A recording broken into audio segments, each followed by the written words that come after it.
Sobrang haba na ng traffic. Abot na sa Meralco.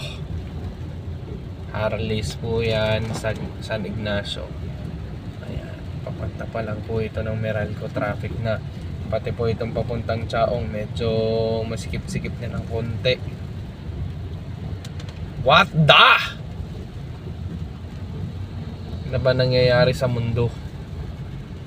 Bakit sobrang traffic? May kinalaman ba ang Pasko?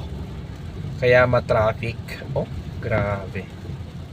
Parang halos lahat ng bayan ma-traffic eh, no? Oh.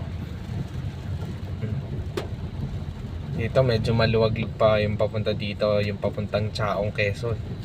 Pero mamaya yan dun sa bayan ng Chaong at sa diversion road, siguradong traffic na yan. Grabe. Kaya kung ako sa inyo mga guys, sa bahay na lang tayo. Bili na lang tayo sa talipapa na mga gulay-gulay na makakain natin sa bahay.